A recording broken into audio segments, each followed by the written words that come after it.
Bu Rafina, suara saya terdengar nggak? Takutnya berisik. Ada Bu, aman Bu. Ayah Bu, Ya. Terdengar Bu, ada berisi Bu, Bapak aman Ibu. Bu. Suara saya kedengeran nggak Bapak Ibu? Aman Bu Rapina. Kedengeran, udah. Oke, lanjut ya. Ini kayaknya videonya error deh, jadi audio saja. Bismillahirrahmanirrahim. Assalamualaikum warahmatullahi wabarakatuh. Waalaikumsalam warahmatullahi wabarakatuh.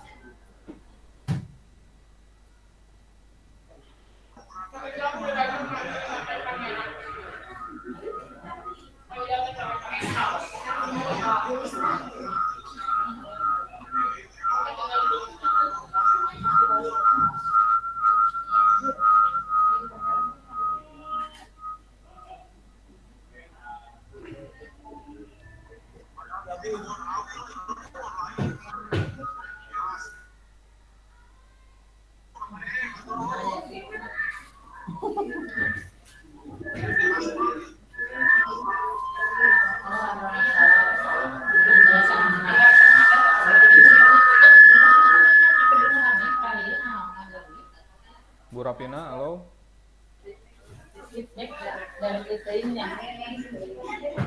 Bu Rapina, nggak ada suaranya Bu.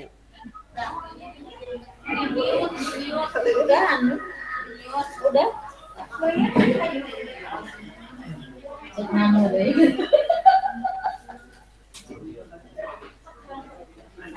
Bu Rapina hilang.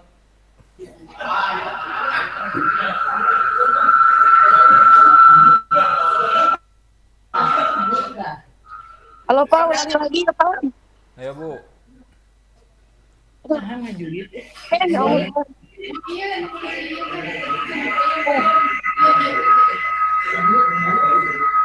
Bismillahirrahmanirrahim. Assalamualaikum warahmatullahi wabarakatuh. Waalaikumsalam warahmatullahi wabarakatuh. Waalaikumsalam warahmatullahi Baik Bapak Ibu sekalian, selamat datang di webinar Komunitas Belajar 3 Bersatu SMP Negeri Kota Bandung, series ke-15 dengan moderator Ibu Ramadayanti, narasumber Ibu April dan Ibu Raden Roro Eti, dan keynote speaker-nya adalah Ibu Eli Amalia SPD MMPD. Untuk mempersingkat waktu, mari kita dengarkan sepatah dua patah kata dari keynote speaker kita. Mangga untuk Ibu Eli Amalia SPD MMPD dipersilakan.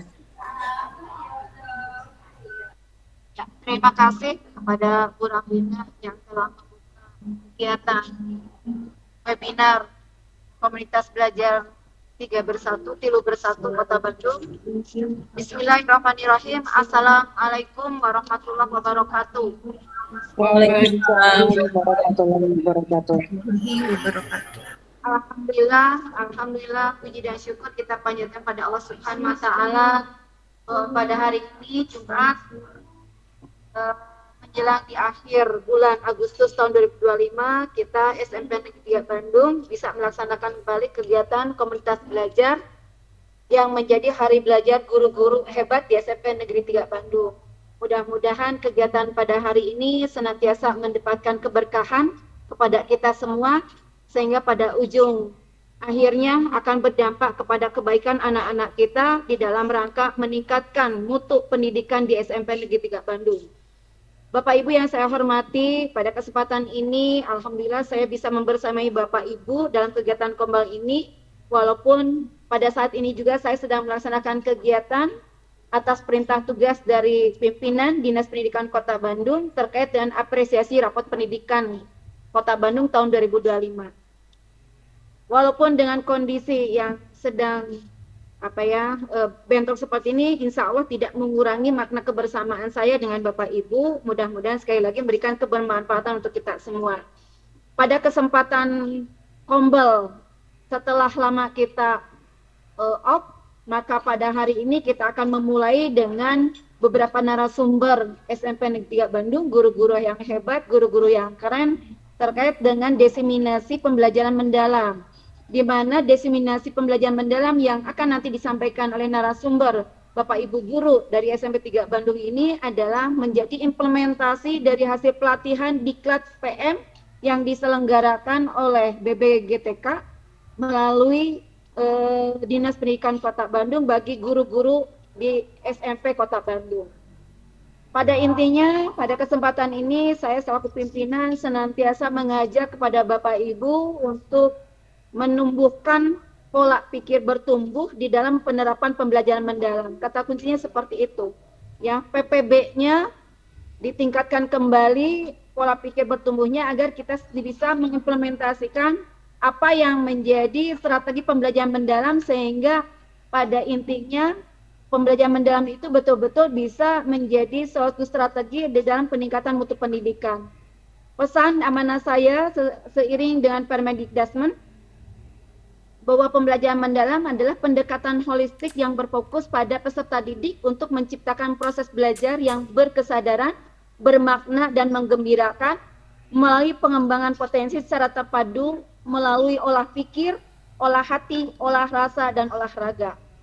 Nah, bagaimana strategi implementasi pembelajaran mendalam? Saya berpesan pada Bapak Ibu dengan memegang terkait dengan rumusan pembelajaran dengan kode 8334. 8334 ini nanti akan dikupas tuntas oleh narasumber kita, guru-guru kita yang telah melaksanakan pelatihan pembelajaran mendalam, di mana saya hanya memberikan garis besarnya bahwa 8334 itu mengandung makna. 8 di sana artinya 8 profil lulusan yang harus kita capai di dalam menerapkan strategi pembelajaran mendalam. Apa saja di dalam profil lulusan tersebut? Di antaranya adalah karakter beriman dan bertakwa kepada Tuhan Yang Maha Esa, kewarganegaraan, penalaran kritis, kreativitas, kolaborasi, kemandirian, kesehatan, dan komunikasi. Kemudian 3-nya apa? 3 adalah prinsip pembelajaran mendalam yang harus diterapkan, diimplementasikan oleh Bapak Ibu di dalam proses pembelajaran di kelas. Bagaimana 3 prinsip itu? Yaitu diantaranya bagaimana pembelajaran bisa menumbuhkan berkesadaran kepada peserta didik kita. Yang kedua, bagaimana proses pembelajaran yang dilakukan di kelas bisa memberikan dampak kepada kebermaknaan buat para peserta didik kita. Dan yang ketiga, bagaimana proses pembelajaran bisa menghasilkan daripada proses yang menggembirakan bagi peserta didik. Kemudian 3 yang berikutnya adalah pengalaman belajar yang diharapkan dari proses pembelajaran mendalam. Yaitu diharapkan pada akhirnya dengan strategi pembelajaran mendalam siswa dapat memahami, yang kedua mengaplikasikan, dan yang ketiga merefleksikan. 3 ranah ini tentunya Bapak Ibu perlu menerapkan strategi-strategi metode-metode pembelajaran yang menarik ya kepada anak didik kita atau peserta didik kita di kelas. Kemudian kata kunci yang keempat adalah 4 kerangka pembelajaran mendalam. Apa yang dimaksud dengan 4 kerangka pembelajaran mendalam? Di antaranya bagaimana Bapak Ibu menerapkan praktik pedagogis. Karena di dalam praktik pedagogik, di antaranya Bapak Ibu mencari strategi yang cocok, yang tepat sesuai dengan karakteristik peserta didik yang kita miliki di SMP 3 Bandung. Mode pembelajaran, ya, dengan tentunya menerapkan daripada kompetensi abad 21. Kemudian yang kedua adalah lingkungan belajar. Bagaimana lingkungan belajar yang kita ciptakan adalah yang aman, nyaman, ramah, serta menyenangkan. Yang ketiga, bagaimana pemanfaatan digital.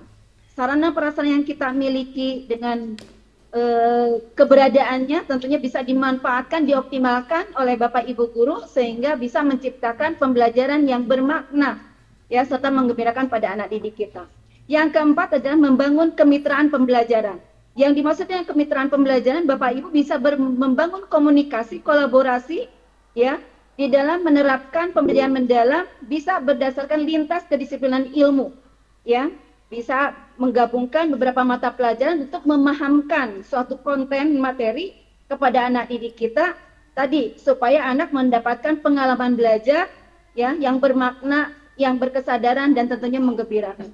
Jadi dengan rumusan 8334 inilah yang menjadi pegangan Bapak Ibu hadir di kelas dengan kemerdekaan Bapak Ibu, dengan kemampuan kompetensi Bapak Ibu diharapkan peningkatan mutu pendidikan di SMP 3 Bandung akan lebih baik lagi dan tentunya lebih meningkat.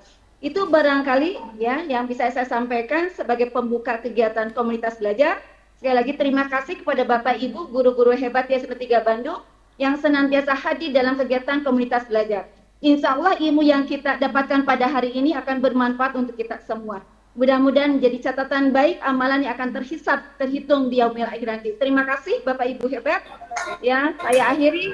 Selalu semangat, selalu berkarya, dan selalu berinovasi. Terima kasih. Saya akhiri. Wassalamualaikum warahmatullahi wabarakatuh. Waalaikumsalam warahmatullahi wabarakatuh. Terima kasih Ibu Eli Amalia SPDM MPD atas pembukaannya.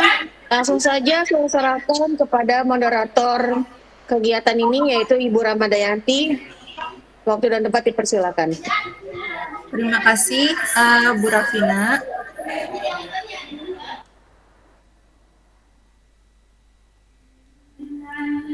Assalamualaikum warahmatullahi wabarakatuh.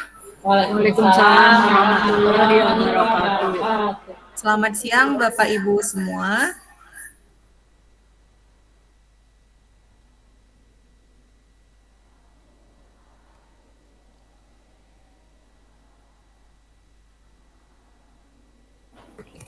Bapak Ibu, jadi acara webinar kita hari ini akan terdiri dari 2 sesi pemaparan. Sesi pertama akan disampaikan oleh narasumber kita, Ibu Raden Roro Eti Kurniati SPD, yang akan membahas tentang pentingnya pola pikir bertumbuh bagi seorang guru dan bagaimana cara kita untuk mengenali pola pikir tersebut. Kemudian akan membahas mengenai apa itu pujian pribadi dan pujian proses, dan yang terakhir tentang peran pola pikir bertumbuh dalam kerangka pembelajaran, prinsip, dan pengalaman belajar. Kemudian narasumber kedua, Ibu Aprili SPD akan memaparkan tentang bagaimana merancang pembelajaran mendalam serta model-model pembelajaran yang relevan dengan pembelajaran mendalam tersebut. Dan kemudian Bu April juga akan memaparkan tentang inquiry kolaboratif sebagai sebuah pendekatan berbasis tim untuk merancang pembelajaran mendalam. Baiklah Bapak Ibu, untuk mengefisienkan waktu, kita akan langsung saja ke narasumber pertama kita, Ibu Raden Roro Eti Kurniati SPD. Kepada Ibu Raden Roro, kami persilahkan.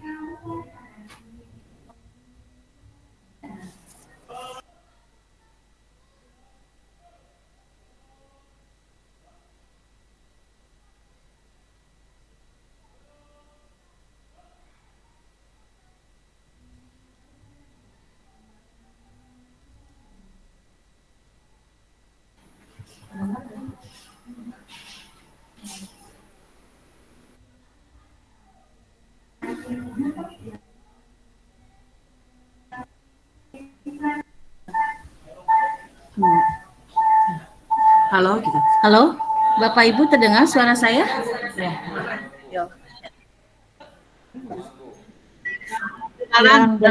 Jelas. Ya, terima kasih Bu Ramadayanti yang sudah memberikan waktu dan salurannya kepada saya. Bismillahirrahmanirrahim. Assalamualaikum warahmatullahi wabarakatuh. Robis Rohi Sadli Wayaseli Amri Waludatan Lisan Yakob Kauli. Yang terhormat Ibu Pimpinan SMP Negeri 3 Kota Bandung, Ibu Eli Amalia SPD MEPD. Yang terhormat Bapak Ibu Guru Hebat SMP Negeri 3 Kota Bandung, serta rekan guru-guru lainnya yang hadir mengikuti kegiatan diseminasi ini. Alhamdulillahirrahmanirrahim. Segala puji bagi Allah Subhanahu wa taala yang telah memberikan kita nikmat iman, Islam, dan ihsan serta kesehatan pada hari ini. Kita dapat bertatap secara online ya dalam kegiatan diseminasi pembelajaran mendalam. Sholawat serta salam semoga tercurah kepada junjungan kita Nabi Muhammad Sallallahu Alaihi Wasallam beserta keluarga, sahabat, dan kita semua sebagai umatnya hingga akhir zaman. Bapak Ibu yang dirahmati Allah, izinkan saya menyampaikan diseminasi dengan tema bagaimana mengimplementasikan pembelajaran mendalam. Mohon izin Bapak Ibu, terlebih dahulu saya menyampaikan pantun supaya lebih berkesan. Ke pasar membeli pepaya, Cakep. jangan lupa membeli rambutnya. Hidup ini bukan sekedar gaya, tapi cara belajar penuh makna dan keteladanan. Sekali lagi mohon ya, satu kali lagi pantun. Pagi hari menanam padi, siang hari sehat selalu guru sejati, mendidik ikhlas tanpa kenal. Bapak Ibu yang hebat, terasa kita berada di penghujung bulan Agustus. Kita ingat bulan Agustus itu bulan penuh sejarah ya, yang selalu diperingati setiap tahun. Ya. Karena kita di sini mengenang jasa-jasa para pahlawan ya, yang telah gugur. Bapak, Ibu yang berbahagia, saya ingin sedikit memberikan narasi ya tentang guru ya. Guru adalah pejuang pendidikan yang berjuang tanpa senjata, namun dengan ilmu, kasih sayang, dan keikhlasan. Dari ruang kelas sederhana hingga sekolah modern, guru selalu berdiri di garda terdepan, mencetak generasi penerus bangsa. Guru adalah pahlawan bangsa tanpa tanda jasa. Yang mana guru selalu mengabdikan dirinya untuk keberhasilan murid-muridnya. Terima kasih Bapak dan Ibu guru. Baik, Bapak Ibu yang saya hormati, peran guru, kita tahu bahwa peran guru itu tidak hanya untuk mentransfer ilmu, ya, tapi juga bagaimana guru itu menyalakan cara berpikir, ya, cara berpikir peserta didik melalui pendekatan mendalam. Guru mengajak peserta didik tidak hanya berhenti pada menghafal konsep, ya, tapi terus menggali makna, menghubungkan dengan pengalaman, serta berani mempertanyakan kebenaran. Diharapkan guru bisa menumbuhkan pola pikir kritis dengan membiasakan peserta didik untuk selalu menganalisis, membandingkan, dan juga membuat kesimpulan.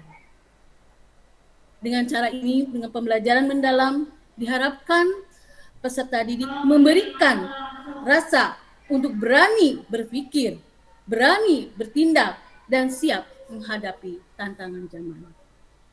Bapak Ibu yang berbahagia, Bapak Ibu yang hebat, mohon izin saya untuk men-share diseminasi ya.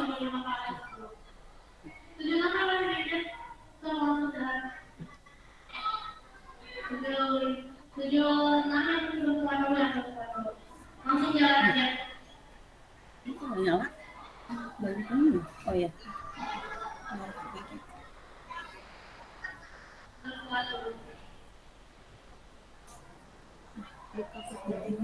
Sebentar.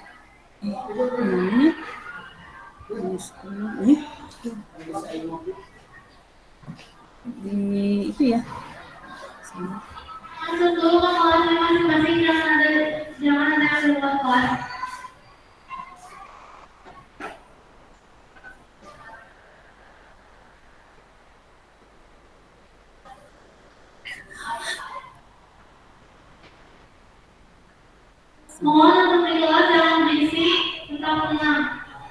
Mohon ditunggu sebentar Bapak Ibu.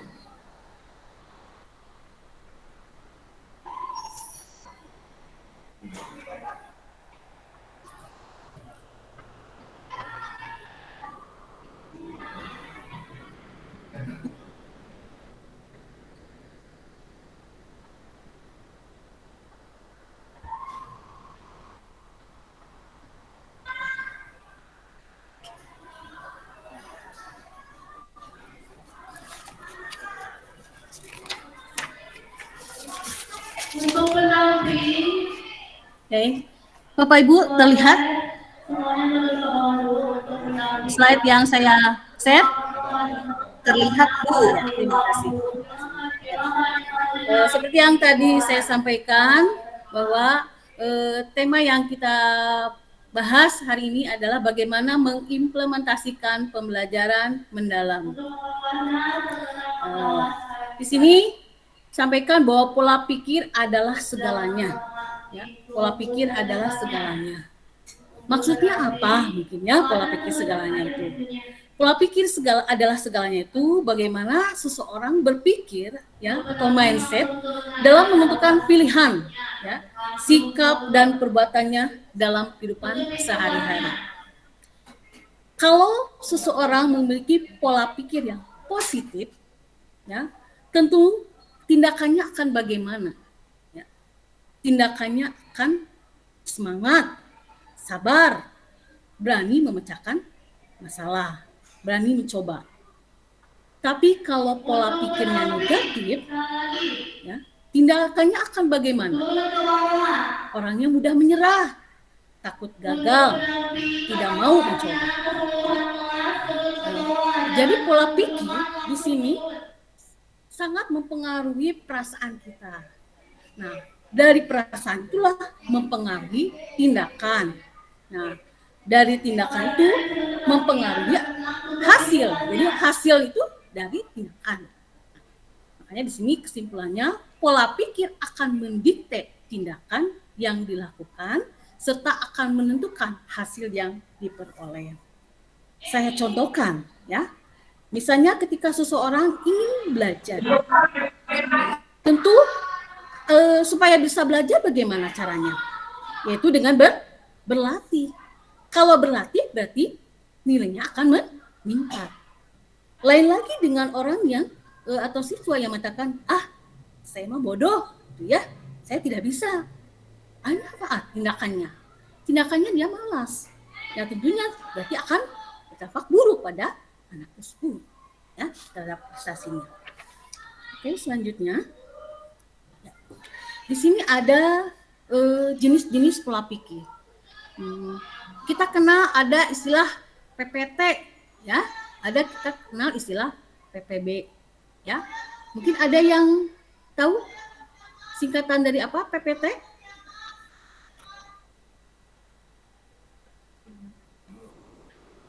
Ya, PPT pola pikir Bertumbuh, Ibu. PPT pola pikir Tetap. Kalau PPD Pola pikir bertumbuh. hasil.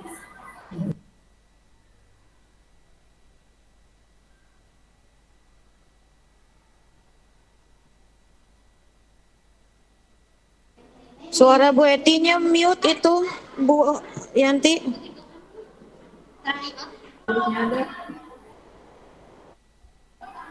Suaranya nggak muncul ya, Bu Rafia?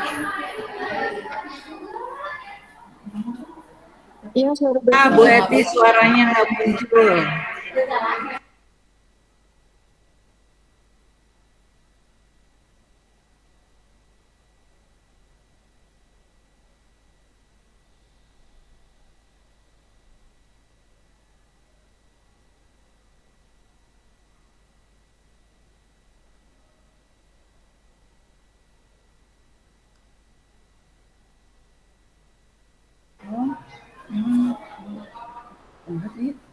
Kembali ke situ.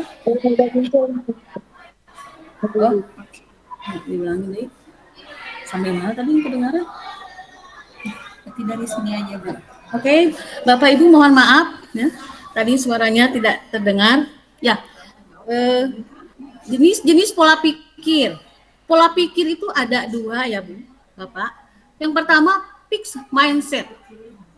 Apa fixed mindset? Bahwa keyakinan bahwa kecerdasan dan keterampilan itu bersifat tetap yang tidak banyak bisa diubah.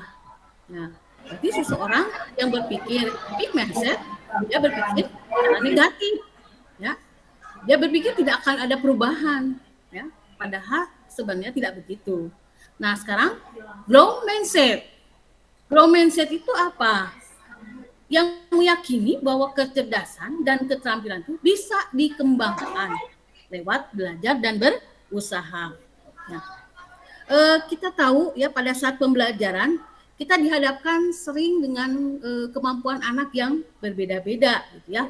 Ada anak yang aktif, gitu ya. Ada anak yang cenderung diam, ya, tidak aktif. Nah, ini bagaimana ya kalau kita menghadapi anak-anak yang tidak aktif, gitu ya, ataupun anak-anak yang aktif. Kita lihat slide berikutnya, ya. Kita mengenal ada kata-kata yang suara pola pikir tetap. Nah, mungkin Bapak Ibu ya dalam keseharian kita akan menghadapi anak-anak yang mungkin tidak aktif, ya, atau mungkin malu, ya. Nah, hal seperti itu apa yang kita sampaikan, ya? Kadang-kala mungkin dalam pemikiran kita, ya, di sini kamu memang tidak berbakat di matematika, jadi wajar kalau sulit mengerti, ya. Itu mungkin pernah terucap dalam diri kita, ya. Atau mungkin kalimat lainnya, kalau dari awal kamu tidak bisa, kemungkinan besar memang bukan bidangmu. Nah, itu juga, ya. Atau mungkin nilai rendah ini menunjukkan kamu tidak cukup pintar. Wah, ya. Atau mungkin kalimat lain, dia memang selalu hebat darimu, kamu tidak akan bisa menyamai. Atau kalimat yang lain, tidak semua orang bisa sukses, hanya yang berbakat saja. Nah, ini hati-hati Bapak Ibu, mungkin keseharian kadang-kadang kita terucap seperti begitu pada anak-anak didik kita, ya. Cobalah kita munculkan dalam diri kita bahwa seorang anak itu pasti mampu, ya. Makanya kita keluarkan suara pola berpikir bertumbuhnya. Apa nih kalimatnya? Bisa dilihat. Kamu mungkin belum paham sekarang, tapi dengan latihan terus kamu bisa menguasainya, ya. Atau kalimat lain, setiap kesalahan adalah kesempatan untuk belajar lebih baik. Atau kalimat ini misalnya, nilai rendah ini belum menentukan masa depanmu. Ayo kita cari cara belajar yang lebih pas. Nah, kemudian ya, kalimat lainnya, dia memang sudah lebih cepat, tapi kamu juga bisa berkembang dengan usahamu sendiri. Nah, ini ya, yang terakhir juga bisa diucapkan. Kemampuan itu bisa dilatih, bukan hanya ditentukan oleh bakat. Ya, kalau kita mengenal suara pola pikir tetap, ya, dengan suara pola pikir bertumbuh, tentunya Bapak Ibu akan lebih dekat dengan anak itu dengan suara pola pikir bertumbuh, ya. Kalau suara pola pikir tetap, ya, kita ucapkan di dalam situasi kelas, ada dampaknya bagi anak-anak didik kita. Bisa jadi seseorang anak itu bisa menjadi takut gagal, ya, karena merasa dia tidak mampu.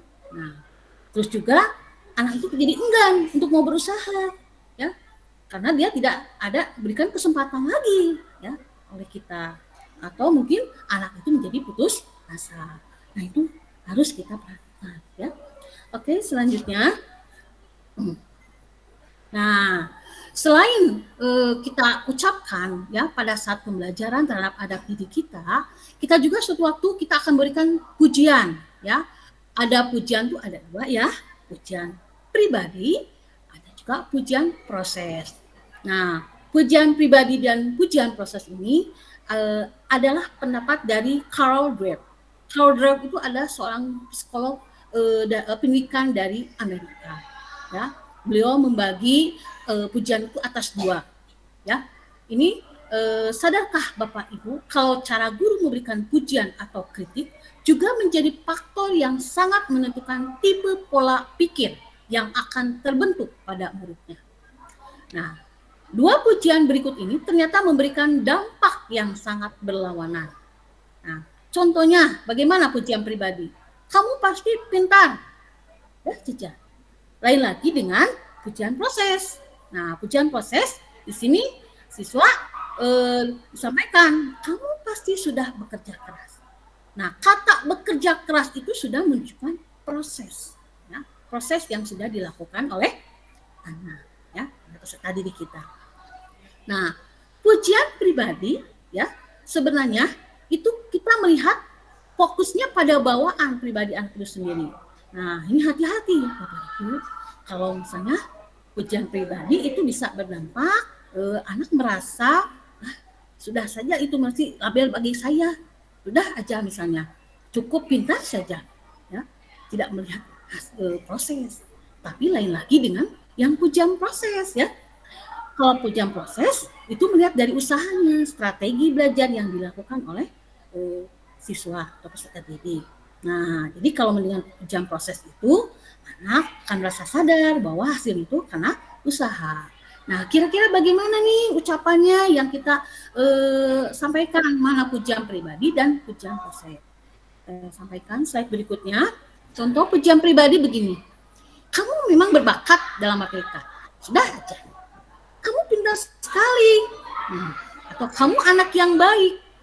Wow, kamu seorang seniman yang luar biasa. Atau yang lainnya, kamu memang terlahir menjadi seorang penulis. Nah, lain lagi dengan yang pujian proses. Kalau pujian proses tadi kata saya ada usaha atau strategi dari anak itu sendiri. Nah, ini kalimatnya begini. Kamu butuh materi matematika yang akan menantang otakmu. Wah, semakin berarti anak semakin berpikir, ya. Atau kalimat berikutnya. Kamu telah menggunakan strategi yang tepat untuk menjawab soal ini. Atau selanjutnya, kamu patut diapresiasi untuk usahamu yang sangat baik. Atau selanjutnya, kamu telah memperlihatkan hasil latihan melukismu selama ini.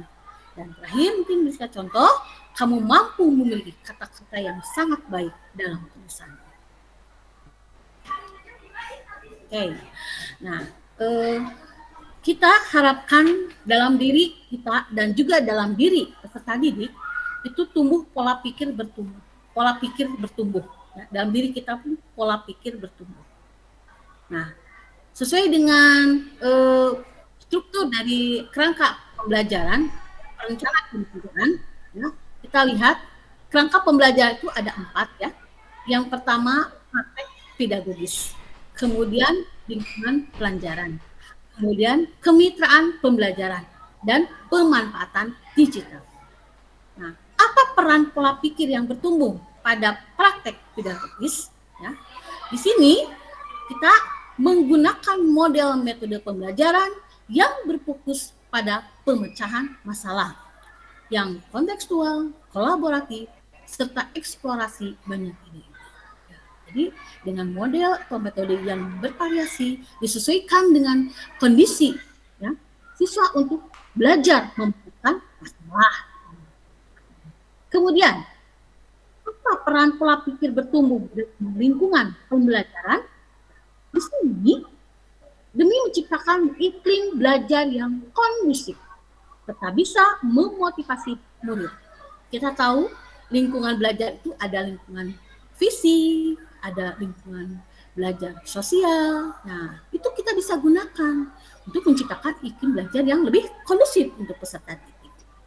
Nah, selanjutnya, bagaimana peran dari pola pikir bertumbuh dalam kemitraan pembelajaran? Nah, ini kita tahu mitra belajar itu antara guru dengan murid, guru dengan orang tua, atau guru dengan guru. Nah, tumbuhkan kemitraan pembelajaran itu, ya, sehingga pola pikir peserta didik akan bertumbuh. Terakhir, sini ada pemanfaatan digital, ya. Dengan pemanfaatan digital ini akan membentuk peserta didik, ya, menjadi tidak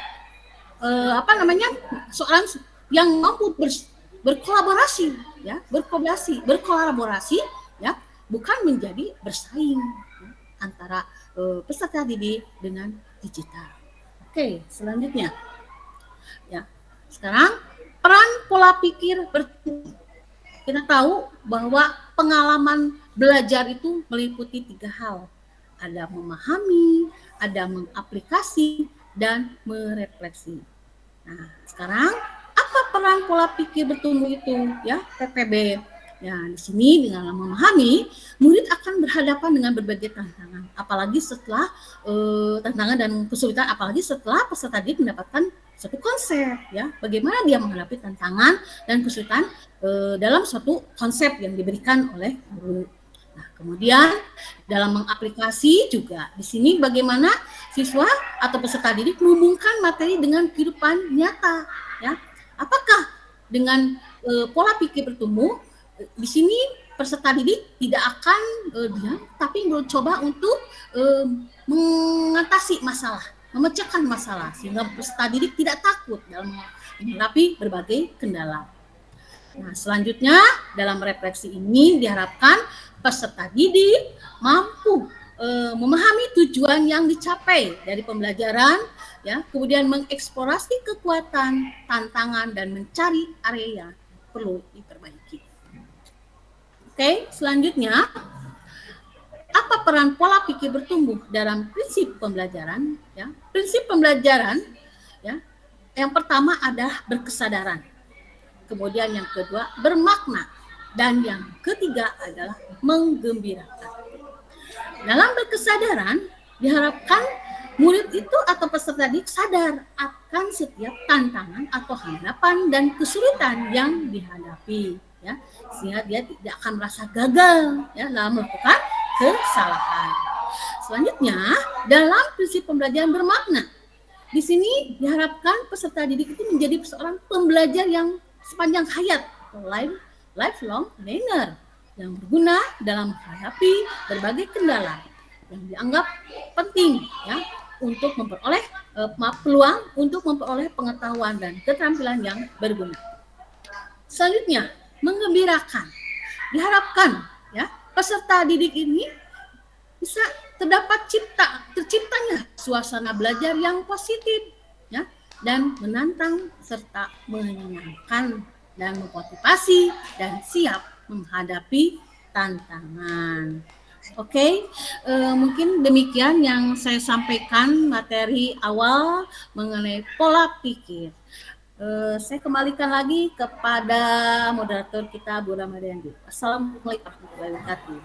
Waalaikumsalam warahmatullahi wabarakatuh. Terima kasih Bu Eti atas pemaparan materinya. Baiklah Bapak Ibu, sekarang kita akan lanjutkan ke narasumber kedua kita, yaitu Ibu Aprilia SPD. Beliau akan berbagi tentang bagaimana cara merancang pembelajaran mendalam, kemudian model-model pembelajaran apa saja yang relevan dengan pembelajaran mendalam, serta mengenalkan inquiry kolaboratif sebagai pendekatan berbasis tim. Kepada Ibu Aprilia, kami persilakan.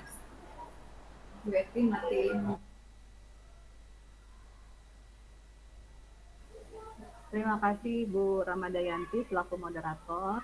Bismillahirrahmanirrahim. Assalamualaikum warahmatullahi wabarakatuh. Yang terhormat Ibu Kepala Sekolah, Bapak Ibu Guru yang mengikuti webinar ini. Alhamdulillah, puji syukur kita panjatkan dan pemberkahan segala kesehatan serta keselamatan buat pada kita semua sehingga kita bisa berkumpul di tempat yang berbahagia ini dalam rangka Kombel SMP Negeri 3 Bandung. Salawat serta salam dilimpahkan kepada junjungan Nabi besar Muhammad Sallallahu Alaihi Wasallam. Ya, mohon izin Bapak Ibu, ini berdasarkan pengalaman yang kemarin kami selama hampir 3 minggu dan banyak 6 kali pertemuan mengikuti pelatihan mendalam walaupun di weekend. Cek.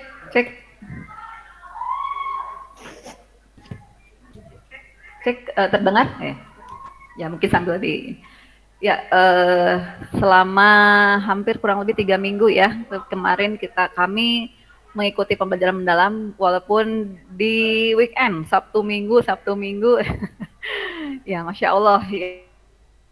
ya itu yang harus kami lalui kemarin. Dan ini oleh-olehnya, mungkin tidak akan sempurna, tapi ya mudah-mudahan ini bermanfaat untuk Bapak Ibu semua.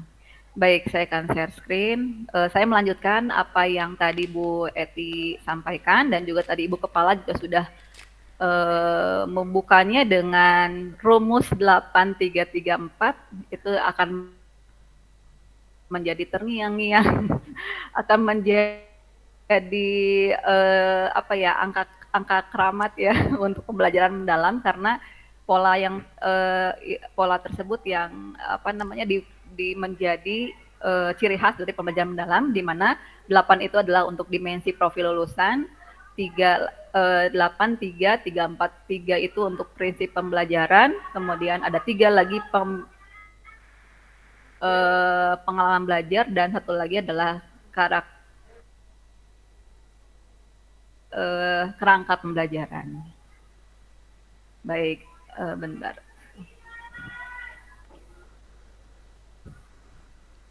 Sudah terlihat, Bapak Ibu?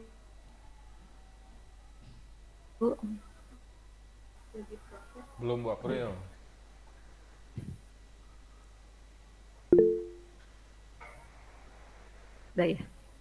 Baik, kalau sudah terlihat ya?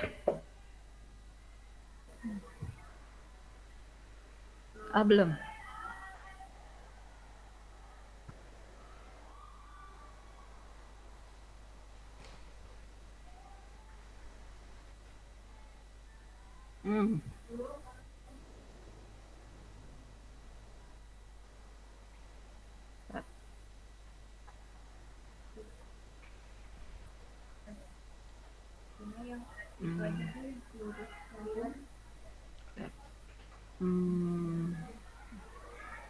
Window aja sih di sini.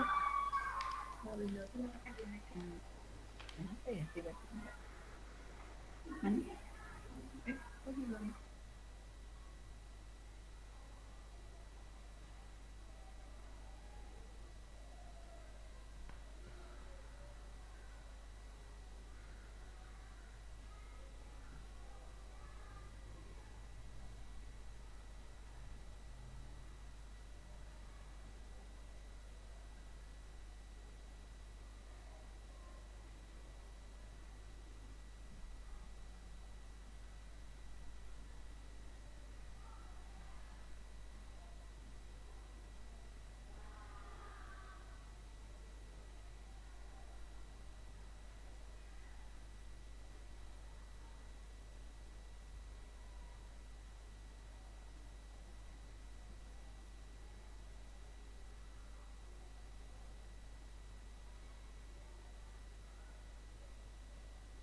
Ada Bu, udah Bu. Ada belum? Ada Bu. Oke. Cek, ya. Baik, jadi melanjutkan tadi dari yang disampaikan Ibu Eti, Bu Eti tadi adalah apa ya, maksudnya materi-materi yang akan diaplikasikan pada pembelajaran mendalam. Nah, bagaimana kita merencanakan pembelajaran sebagai implementasi dari pembelajaran mendalam? Jadi yang tadi 8334 tadi itu adalah benar. Nah, dituangkan dalam RPP dengan 4 kerangka besar. Yang pertama adalah identifikasi. Yang kedua tentang desain pembelajaran. Yang ketiga pengalaman belajar, dan yang keempat adalah asesmen pembelajaran. Identifikasi itu berisi apa? Identifikasi ini adalah mendeteksi dimensi profil lulusan mana yang akan kita pilih. Dari 8 itu boleh 1, boleh 2, boleh 8-8-nya, itu tergantung dari apa yang kita butuhkan. Ya, saya tidak usah lagi menjabarkan 8 itu apa, mungkin sudah terlihat di layar. Kemudian yang kedua adalah desain pembelajaran. Nah, ini yang baru mungkin ya di dalam penyusunan RPP, karena di desain pembelajaran ini tidak hanya ada tujuan pembelajaran, tapi ada 4 poin yang baru. Ini adalah yang tadi yang termasuk dalam 8334 tadi, di mana 4 ini adalah kerangka pembelajaran yang dituliskan dalam rancangan pembelajaran. Yang pertama adalah praktik pedagogis. Nah, praktik pedagogis ini adalah dituliskan tentang model yang kita gunakan apa, strateginya bagaimana, metode pembelajarannya seperti apa, kemudian tujuan belajar, tadi mungkin kita menggunakan model pembelajaran berbasis proyek, apakah inquiry, apakah kontekstual, dan lain-lain. Jadi praktek pedagogis ini adalah menceritakan langkah-langkah yang kita lakukan dalam pembelajaran mendalam ini. Jadi lebih ke model pembelajaran. Yang kedua adalah tentang kemitraan pembelajaran. Kemitraan di sini misalkan kita dalam pembelajaran itu bersinggungan dengan apa? Apakah kita mau bersinggungan berkaitan dengan pihak luar, misalkan kita meminta bantuan guru mapel lain, ataukah ada petugas kesehatan yang kita undang dari puskesmas, ataukah kita melibatkan orang tua siswa, misalkan itu kemitraan bisa dicantumkan dalam RPP kita. Jadi pembelajaran ini diharapkan ada kemitraan dengan pihak lain gitu ya. Jadi tidak hanya guru dan murid di kelas, tapi juga melibatkan pihak luar. Misalkan siswa lain di luar kelas juga boleh. Guru lain sebagai guru mata pelajaran yang terkait misalkan mau wawancara itu boleh. Dan kalau ada bagusnya kalau misalkan kita mengundang pihak yang kita butuhkan, misalkan yang selama ini kita kolaborasi adalah Puskesmas Pasundan ya, mungkin bisa diundang sekali-kali untuk menjadi narasumber bagi anak-anak. Nah, itu bisa terjadi. Dan mungkin kalau kemitraan kalau yang bersifat pihak luar mungkin bisa sebaiknya ada kolaborasi. Nanti akan dibahas sesi kolaborasi lebih lanjut. Kemudian ada lingkungan pembelajaran. Nah, lingkungan pembelajaran ini kita lingkungan pembelajaran ini akan ditempatkan di mana? Apakah di kelas, apakah di luar, apakah di laboratorium, dan lain-lain. Mungkin lebih ke tempat ya. Dan satu lagi adalah pemanfaatan digital. Jadi pemanfaatan digital ini harus ada ternyata ya di pembelajaran mendalam karena kita mau melatih anak-anak berteknologi. Teknisnya bagaimana? Mungkin nanti akan di SMP Negeri 3 ini HP dikumpulkan ya. Tapi pada saat pembelajaran yang membutuhkan handphone, bisa kita gunakan asalkan dengan pendampingan gitu ya. Jadi tidak membatasi ketika anak-anak tidak menggunakan handphone, terus gimana ini pemanfaatan digitalnya? Masih bisa kita usahakan dengan kita membolehkan menggunakan handphone tapi dengan pemantauan. Nah, kemudian di poin yang ketiga adalah pengalaman belajar. Nah, ini pengalaman belajar ini berisi tentang bagaimana tahapan siswa untuk meraih kemampuan yang diharapkan gitu ya, kemampuan dari siswa itu mau bisa apa gitu ya. Yang pertama adalah tadi kan memahami. Jadi sebelum siswa itu belajar lebih mendalam tentang suatu konsep, tentunya dia juga harus memahami terlebih dahulu apa yang dimaksud dengan misalkan tentang sistem organ. Berarti anak-anak harus tahu dulu sistem pencernaan itu apa, bagaimana organ yang terlibat, apa fungsinya. Itu mereka cari sendiri gitu ya. Jadi bukan kita yang menjelaskan, tapi mereka mencari sendiri. Itu dalam tahap memahami. Dan dalam tahap memahami ini kita bisa gunakan, anak-anak bisa dapat materi itu lebih jauh lagi, misalkan dari Google atau AI gitu ya. Jadi terlebih dahulu memahami dulu. Nah, dalam memahami ini juga membangun prinsip pembelajaran. Ada secara sadar anak-anak belajar, secara anak-anak terpantik untuk melihat maknanya apa. Dan juga bisa mungkin dalam situasi yang menyenangkan ya, menggembirakan.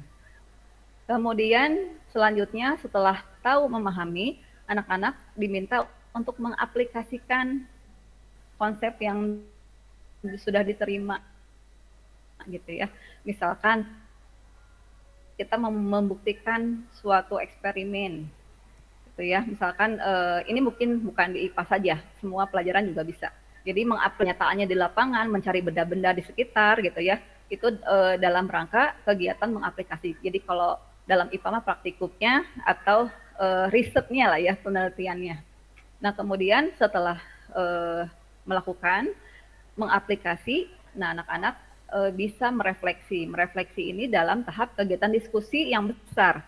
Misalkan ada anak-anak yang presentasi, kemudian setelah presentasi ada anak-anak yang bisa bertanya, ada yang mendebat, ada yang menyanggah, dan di situ terlibat debat yang diskusi yang alot gitu ya.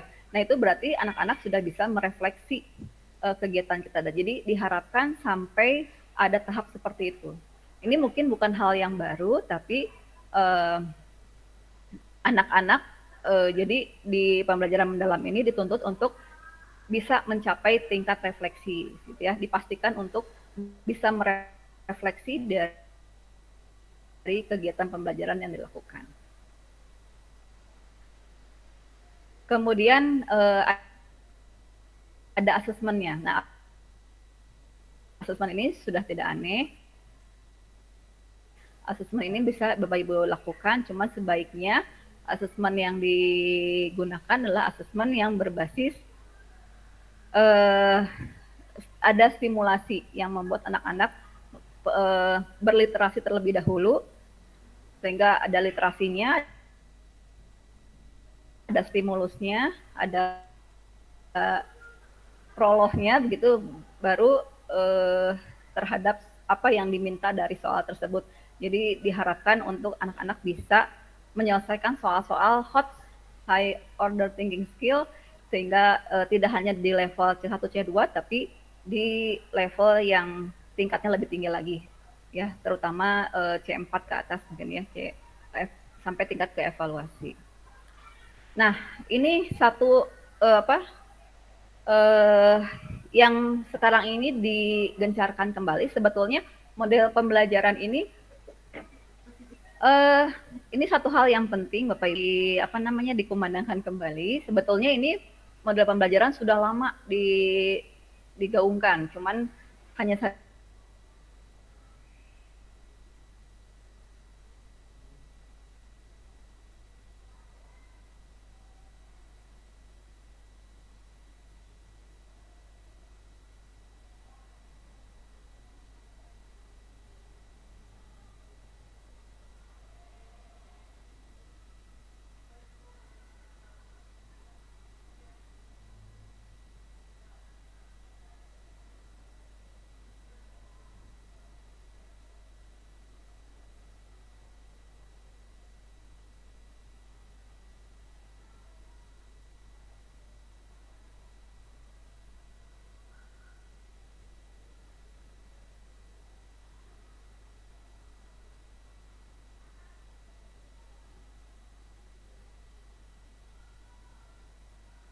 Bu Yanti, kayaknya Bu April terlempar ya. Oh, ngalelep suarana.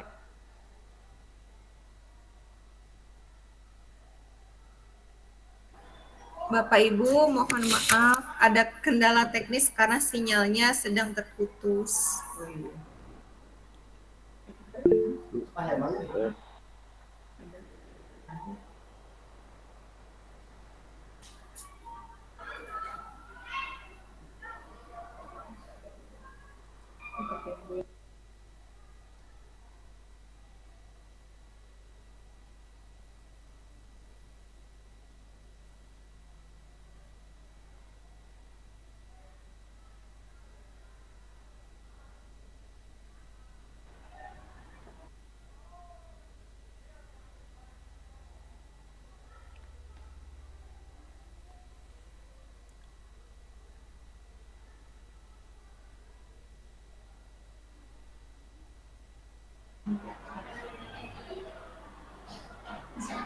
Cek, Bapak Ibu, ada ya? Aman. Ya baik, mohon maaf tadi terlempar. Kita lanjutkan kembali.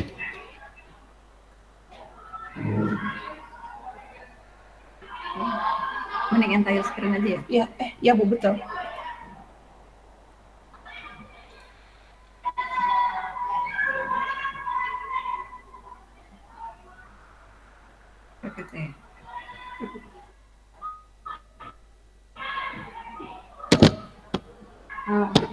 Sudah?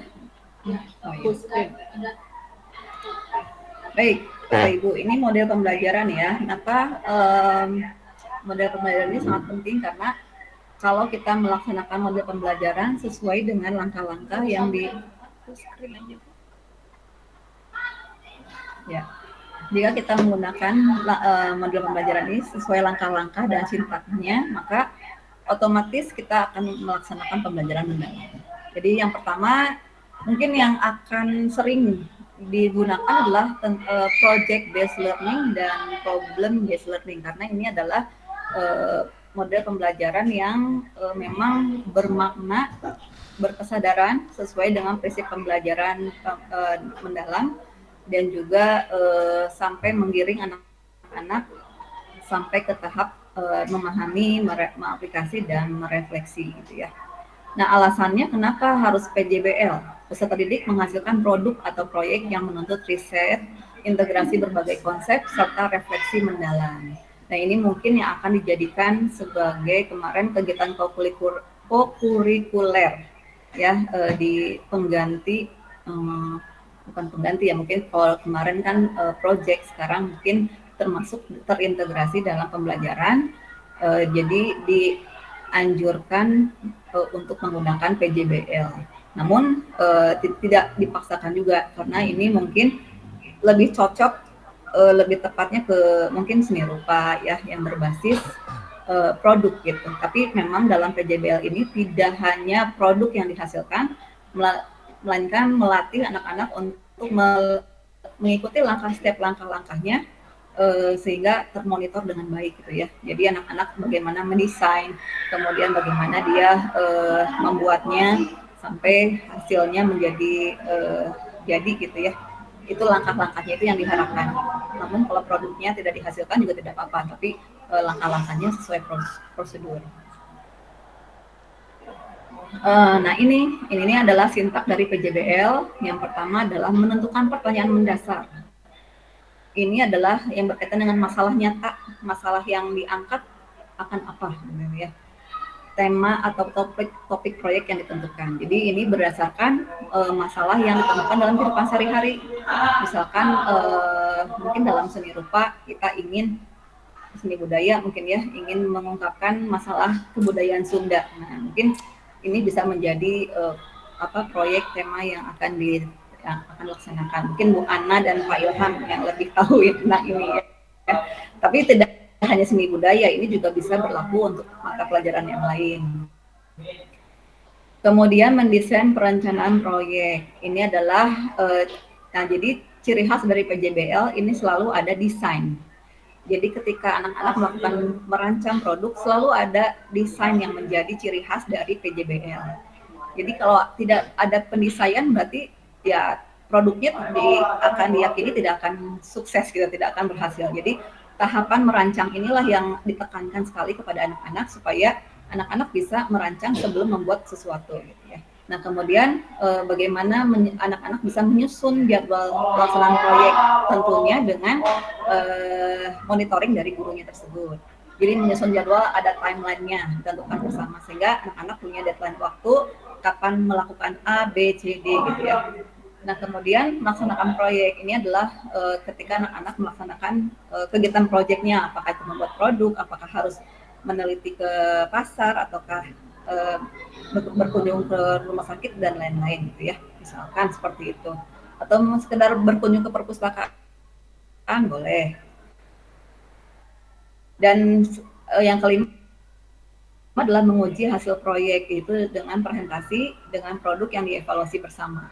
Nah, kemudian yang terakhir adalah mengevaluasi pengalaman belajar, refleksi terhadap proses dan hasil. Nah, ini adalah model pembelajaran yang kedua, problem based learning. Nah, ini saya rasa semua pelajaran, semua bidang studi ini bisa lebih mudah untuk dilaksanakan karena PBL ini bersifat global ya, tidak berbasis produk, tidak berbasis cuman hanya berbasis masalah yang semua mungkin akan mendapatkan masalah dalam pelajarannya masing-masing ya, yang sesuai dengan kehidupan sehari-hari. Jadi alasannya kenapa harus pakai PBL, karena peserta didik belajar melalui pemecahan masalah nyata yang kompleks sehingga tidak hanya menghafal fakta tetapi juga memahami konteks, konsep dan strategi pemecahan masalah dalam kehidupan sehari-harinya sehingga dia terlatih untuk sebagai sosok yang solutif, bukan hanya mengeluh tapi kalau ada masalah silahkan ambil solusinya apa, cari solusinya apa. Nah, jadi diharapkan dengan selalu memecahkan masalah, anak-anak lebih struggle, lebih kuat, dan bisa diterapkan dalam kehidupan sehari-hari. Kemudian fokus deep learning-nya adalah mengaitkan pengetahuan dengan situasi nyata, melatih kolaborasi dan berpikir kritis. Karena dengan situasi nyata, sehingga anak-anak berkesadaran dan bermakna untuk menghadapi pembelajaran ya. Nah ini sintaknya, pertama dari orientasi peserta didik pada masalah. Jadi langkah pertama adalah guru menyajikan permasalahan nyata yang kompleks. Jadi di-floorkan masalah yang terjadi. Misalkan sekarang mungkin sesar Lembang ya sudah sepertinya sudah BMKG sudah memprediksi akan terjadi gitu ya. Nah itu bagaimana caranya kita menghadapi ini gitu ya. Kemudian setelah itu mengorganisasi peserta didik untuk belajar. Yang pertama dengan membentuk kelompok, kemudian merumuskan apa yang perlu diketahui. Nah ini adalah perumusan masalah. Jadi ketika sudah menyajikan permasalahan, anak betul-betul mereka ketahui. Gitu ya. Misalkan bagaimana kita cara menghadapi ketika gempa terjadi misalkan gitu ya. Kemudian membimbing penyelidikan individu atau kelompok. Nah ini adalah proses penyelesaian masalahnya dengan peserta didik mencari informasi, melakukan penelitian serta berdiskusi. Nah ini bagaimana anak-anak mencari informasi, menjawab pertanyaan yang menjadi rumusan masalah tadi gitu ya. Misalkan kalau tadi tentang gempa bumi sesar Lembang berarti mencari gempa bumi itu bagaimana dan bagaimana mitigasinya mungkin ya. Nanti bisa mitigasinya ini bisa dilakukan eksperimennya dengan melakukan mitigasi bersama gitu ya sehingga anak-anak bisa tahu ketika gempa bumi terjadi, oh inilah proses mitigasinya seperti ini. Nah kemudian mengembangkan dan menyajikan hasil karya. Ini bisa peserta didik menyusun solusi atau produk. Jadi hasil yang sudah didapat diolah, kemudian disimpulkan sehingga bisa dipresentasikan. Dan yang terakhir adalah menganalisis dan mengevaluasi proses pemecahan masalah, yaitu refleksi atas hasil dan proses belajar. Ini terjadi dalam diskusi. Dalam diskusi yang tadi ada yang mendebat, ada yang menyanggah, ada yang memberikan pendapat, ada yang bertanya, dan lain-lain.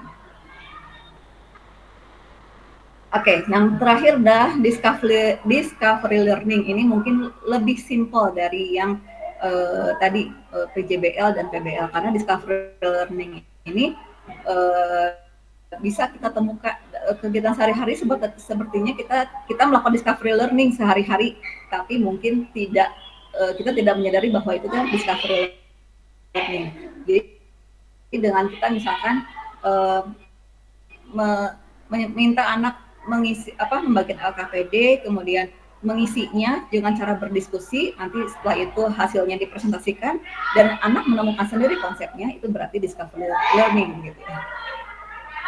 Nah, adapun langkah-langkahnya, pertama dari guru memberikan fenomena atau permasalahan untuk memicu rasa ingin tahu. Ini bisa menjadi memberikan video atau cerita atau berita-berita terkini gitu ya. Nah kemudian ada problem statement. Nah ini adalah setelah diberi fenomena, kemudian anak-anak merumuskan masalah atau pertanyaan, mengungkapkan ada pertanyaan. Kemudian data collection adalah peserta didik mengamati, mencoba membaca, mengumpulkan informasi. Nah ini adalah riset yang dilakukan. Jadi bisa kegiatannya bisa dengan eksperimen, bisa membaca, bisa mencoba, bisa berkeliling gitu ya. Kemudian data processing, informasinya dianalisis dan diorganisasi. Setelah mendapatkan data, maka dianalisis dan diorganisasi, dikelompokkan untuk dibuktikan dan dalam tahap verifikasi, membandingkan temuan dengan teori atau kebenaran ilmiah. Kemudian yang terakhir adalah generalization, menarik kesimpulan, merumuskan prinsip atau konsep yang berlaku umum. Jadi setelah adanya kita melakukan riset, kemudian ada pembuktiannya sehingga kita bisa menarik sebuah kesimpulan. Ini discovery learning bisa lebih mudah gitu ya. Nah ini kan Bapak Ibu, karena kita pembelajaran mendalam ya, jadi kalau misalkan setiap mata pelajaran, kebayang kalau misalkan seni budaya menggunakan PJBL, IPA menggunakan PJBL juga, kemudian bahasa Indonesia menggunakan PBL, itu beban anak-anak pastinya akan tinggi sekali. Hanya dua mata pelajaran yang menggunakan mode pembelajaran PBL misalkan ya, itu lumayan hektik juga nih. Jadi beban anak-anak akan terasa rumit kalau tidak ada kolaboratif. Jadi makanya di pembelajaran mendalam ini diharapkan bisa inquiry kolaboratif, di mana guru-guru bekerja sama dalam mengidentifikasi tantangan di kelas, merancang strategi pembelajaran dan secara berkelanjutan merefleksikan serta menyempurnakan praktik pengajaran. Jadi diharapkan dalam pembelajaran mendalam ini adanya kolaborasi dari setiap guru sehingga nanti anak-anak membuat suatu proyek besar di mana setiap penilaiannya terdiri dari beberapa mata pelajaran. Nah, bagaimana prosesnya? Jadi ketika kita berkolaborasi, apa sih yang menjadi pertanyaan kunci yang menjadi panduan dalam tahap ini? Yang pertama, data atau informasi apa yang sudah kita miliki tentang murid? Yang kedua, apa kekuatan yang sudah dimiliki murid? Yang ketiga, apa tantangan atau kebutuhan murid yang perlu kita tanggapi? Kemudian, apakah pembelajaran yang dilakukan di kelas sudah menggambarkan pengalaman belajar dan prinsip pembelajaran? Yang terakhir, apakah pembelajaran yang dilakukan sudah membangun murid agar memiliki dimensi profil lulusan? Ini dalam tahap identifikasi. Jadi nanti produknya seperti apa tergantung dari hasil identifikasi ini. Kemudian ada desain atau perancangan. Jadi setelah mengidentifikasi, kita merancang. Yang pertama, bagaimana strategi dan pendekatan pembelajaran yang kita butuhkan gitu ya, disesuaikan dengan karakter murid. Kemudian bagaimana pembelajaran dapat dirancang agar murid dapat menunjukkan kompetensi dan capaian pembelajaran secara mendalam. Yang ketiga, apa indikator keberhasilan inquiry kolaboratif yang jelas. Dan kemudian yang keempat, apa peran dan tanggung jawab masing-masing guru. Nah, itu adalah tahap perancangan.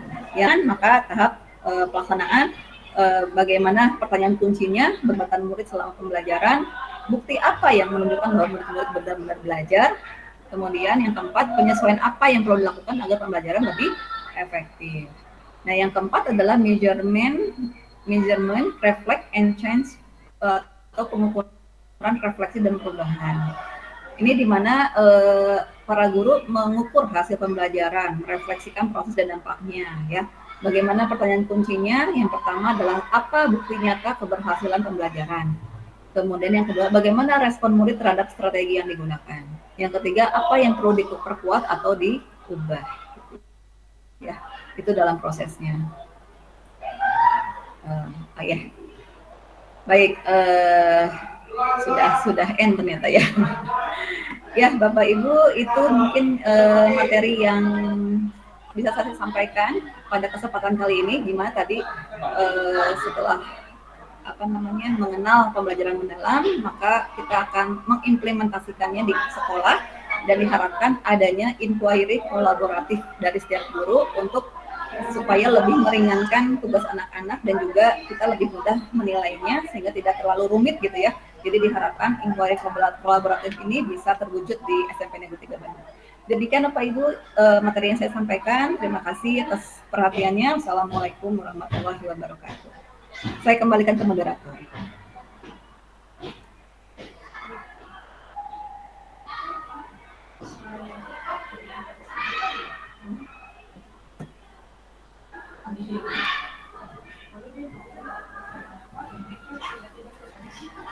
Ada.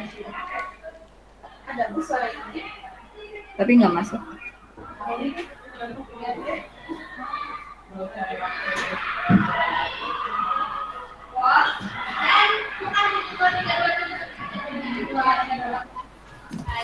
Terima kasih Ibu April atas penjelasannya yang sangat aplikatif dan inspiratif.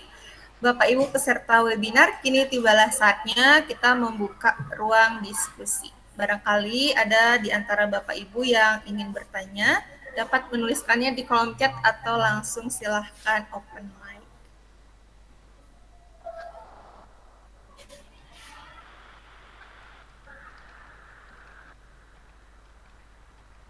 Bu Yanti pas. Pas 14.30 gitu Bu ya? Iya pas. 14.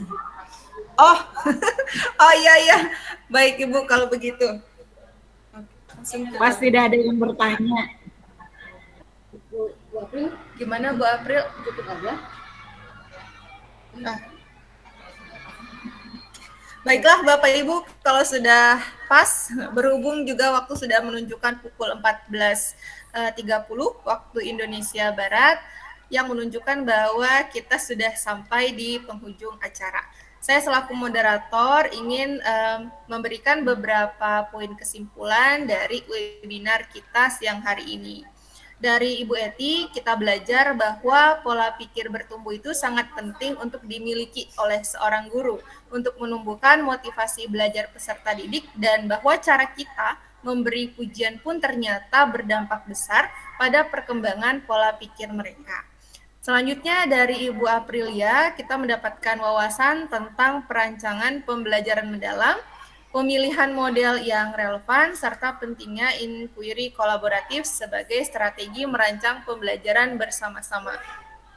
Jadi Bapak Ibu, di era AI ini sebetulnya pembelajaran mendalam ini adalah salah satu solusi, karena di pembelajaran mendalam ini tidak hanya menekankan penguasaan pengetahuan semata, tetapi juga membuat peserta didik kita bisa berpikir kritis, kemudian merefleksikan cara belajarnya, dan menghubungkan ilmu pengetahuannya dengan kehidupan nyata. Jadi peserta didik kita itu tidak hanya menjadi pengguna yang pasif, tapi bisa bekerja sama dengan AI yang sekarang ini sudah ada di genggaman tangan mereka masing-masing.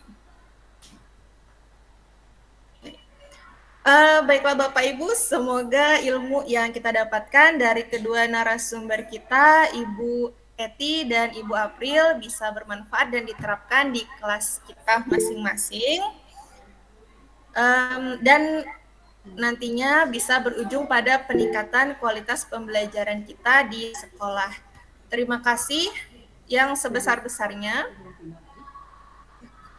Terima kasih yang sebesar-besarnya kepada keynote speaker Ibu Eli Amalia dan kedua narasumber kita Ibu April dan juga Bu Eti. Untuk menutup kegiatan webinar hari ini, saya kembalikan lagi kepada host kita Ibu Rafina. Terima kasih.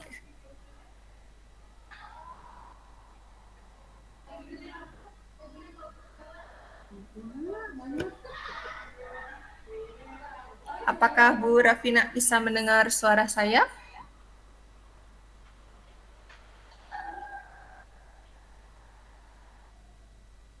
Baik Bu Yanti, saya ambil alih aja ya Bu Yanti. Oh baik Pak Isep, terima kasih.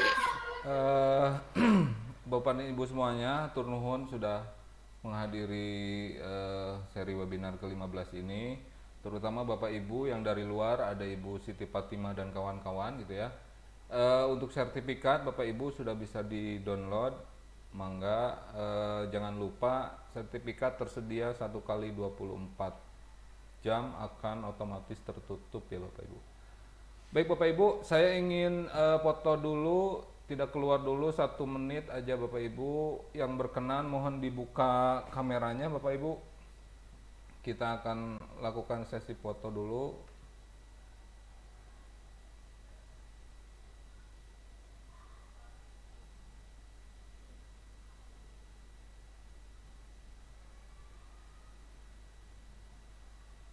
Oke, saya hitung ya Bapak Ibu. 1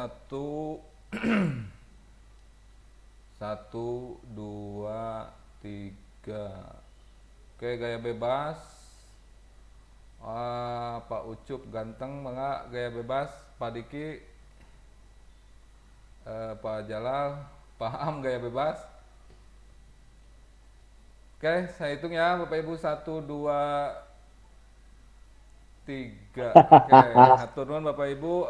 Kalau Bapak Ibu yang memerlukan dokumen foto Kumaha ada lo di kegiatan mana? ini memerlukan video, Dekat mah. bisa Oh, deui. dilihat di webnya SMPN 3 Kota Bandung ya Bapak Ibu Makan. yang ada di kolom chat. Sebenarnya cukup tahu jeung surabi bubur. Moga Bapak Ibu Ya. tiasa lab hatur nuhun kasadayana parantos hadir di live webinar kali ini. Bapak udah makan. Mungkin tadi dipanggil ibu lagi sama Pak Adi. Kenapa? Atur nuhun Bapak Ibu. Di sini ada teman saya, Siti Nurdiana. Siti Nurdiana dari Cipatat ya. Udah. Ke Cipatat. Nuhun. Saya mau nyari dulu. Singit saus. Nuhun ilmunya, ibu bapak guru semuanya. Izin lab. Assalamualaikum. Mangga Ibu. Kadang-kadang gue maha.